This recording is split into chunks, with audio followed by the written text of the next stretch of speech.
الله ربي هو الله أدعوك أرجوك غوثا غوثا. Gunanya pendengaran untuk mendengar pengajaran agama ini yang paling besar kan. Jadi dengar ayat-ayat Allah dan hadis-hadis Nabi SAW dan kupasan-kupasan ulama. Ya, ayat Quran dan sunnah Rasulullah SAW. Tidak ada arti telinga kalau tidak didengarkan ayat Allah Ta'ala. Telinga yang tak masuk ayat Tuhan, dia tak masuk hadis Nabi, dia masuk benda lain. Landangku dia berjoget macam orang gila kan. Ya, dua benda tu punakana habis. Mata tak erti melihat ayat-ayat, sama ada ayat al-maqru'ah yang dibaca Al-Quran atau ayat al-manzurah, tanda kebesaran Tuhan yang lihat sekalian alam. Kalau dia tak guna benda tu, dia guna benda lain, maka dia telah mengkufuri nikmat. Dia panggil kufrun nikmah, mengkufurkan akan nikmat yang telah diberikan oleh Allah Subhanahu Wa Taala. Sebab tu kegunaan dia hendaklah dijaga, sebab dia ulaika kan humas ula, semua tu akan ditanya di akhirat itu. Kau jadikan mata apa kau lihat, kau jadikan telinga apa kau guna, ke mana kau dengar, semua tu akan ditanya ya oleh Allah Ta'ala. Kena cara dia selamat, tak kena tanggunglah dia, maknanya azab yang sangat berat di sana besok. Guna penglihatan ialah melihat kejadian isi alam yang ajaib dan pelik, sehingga apa? Meyakinkan diri tentang adanya pencipta yang menjadikan itu Allah SWT yang maha berkuasa. Ini secara wajib. Wajib kita kena lihat sebagai penglihatan yang mewujudkan keimanan. Ulin zuru maza fis samawati wal ardh. Sila perhati apa yang ada dalam langit bumi. Itu minat dalail, sekali dalil-dalil, keterangan yang menunjukkan keberadaan Allah Ta'ala yang bersifat dengan segala kesempurnaan yang maha dahsyat.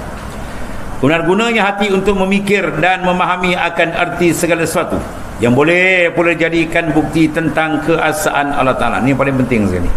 Kita mengambil dalil, tafakkaru fi khalqillah, berfikirlah kamu tentang kejadian Allah Ta'ala, makhluk, supaya kamu kenal siapa dia Allah Ta'ala.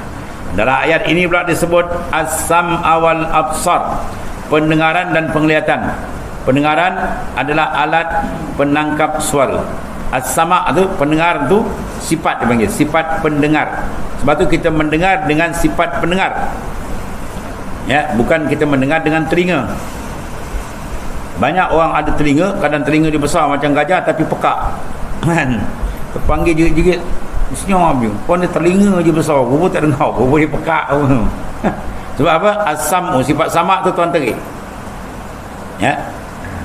Banyak kita tergegar, orang kadang jawab salah. Kau dengar apa? Dengan telinga. Habis tu orang tu ada telinga tak dengar? Oh, dia tak jawab. Dia kata, ya tak ya juga kata.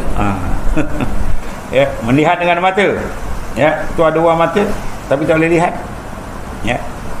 Melihat ialah dengan sifat penlihat, basar, yang Tuhan letakkan di mata kita. Ya, maka dengan sifat tu kita boleh melihat, dan bersama kita boleh mendengar. Siapa bagi? Dia. Yang penting bagi kita mensyukuri segala kurniaan dia tadi. Dan penglihatan merupakan alat penangkap cahaya. Ya, itu membawa kesan bahawa kedua-dua unsur itu, suara dan cahaya, yang amat penting dalam kehidupan manusia. Cahaya dan suara. Ya, kalau gelap je kita habis. Kalau tak dengar pun kita bermasalah. Suara dan cahaya selalu menjadi bahan kajian dan terus menerus dalam bidang sains dan teknologi. Ahli sains dan teknologi tidak berhenti-henti mengkaji tentang hakikat suara dan cahaya, ya, tentang bentuk, rupa dan tenaga yang terkandung di dalam kedua-duanya, sehingga dijadikannya ukuran, ya, pegangan dalam ciptaan-ciptaan baharu mereka. Kerana kedua-duanya ialah punca untuk mencapai segala kemajuan. Dengan adanya cahaya, kalau gelap muka bumi ni macam, sebab tu Tuhan cabaran Quran. Ya, kul in ja'alallah, katakan ya Muhammad SAW, in ja'alallahu yauman sarmadan ila yaumil qiyamah man ilahun ghairullahu ya'ti bidya. Katakan ya Muhammad SAW, in ja'alallahu lailan, mana kalau Tuhan padamkan cahaya, mana malam, kalau Tuhan jadikan malam ni sarmadan ila yaumil qiyamah, sampai kiamat, man ilahun ghairullahu ya'ti bidya, siapa Tuhan selain Allah boleh datangkan siang. Penting tak penting cahaya matahari yang Tuhan jadikan. Kalau Tuhan padam ke saja, tak ada seorang pun boleh mendatangkannya, yang menyebabkan permasalahan besar, tertutup perjalanan kehidupan manusia. Dia tak ada golap dunia, nak kerja apa macam, ya.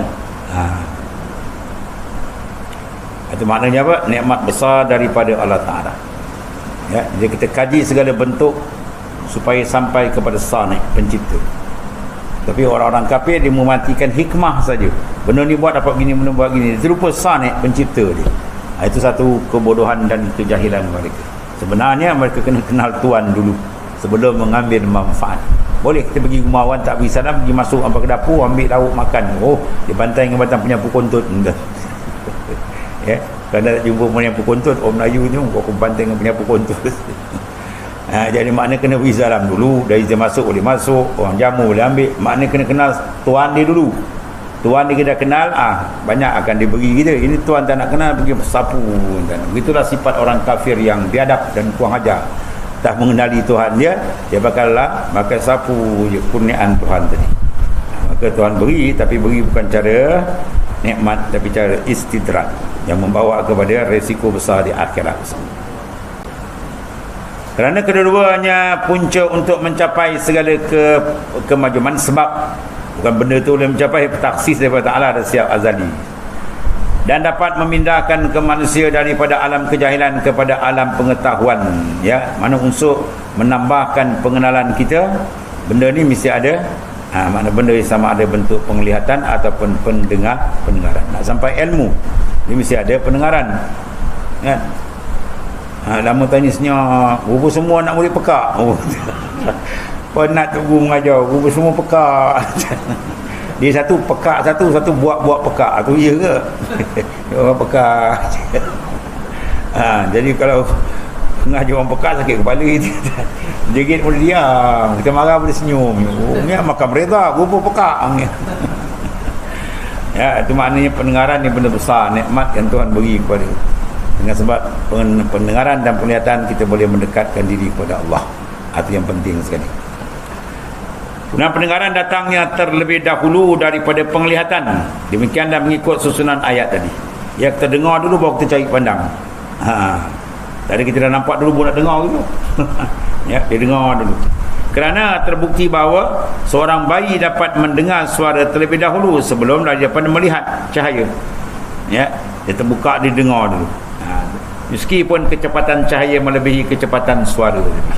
Itu di antara Tuhan bangkit. Ya, la'allakum tashkurun. Ya, sebenarnya kamu bersyukur. Sewajibnya kita kena bersyukur. Mudah-mudahan mana sewajibnya kita kena bersyukur kepada Allah Subhanahu wa taala dengan nikmat yang telah diberikan. Cara syukur guna pada jalan dia, gunakan supaya kita dapat menghampirkan diri kepadanya. Yang ini mudah-mudahan manusia itu bersyukur kepada Allah, dan cara bersyukur itu ialah menggunakan ketiga-tiga macam kurnia Ta'ala dengan betul, sesuai dengan maksud dia dijadikan, agar manusia dapat berubah ya, daripada kejahilan menjadi pengetahuan. Itu di antara makna hikmat Allah Ta'ala jadikan anggota badan kita tadi, supaya kita dapat mendekatkan diri, mengenali, seterusnya mentaati perintahnya. Ya, sebab perintah Tuhan semua itu berkait dengan banyak unsur penglihatan dan pendengaran.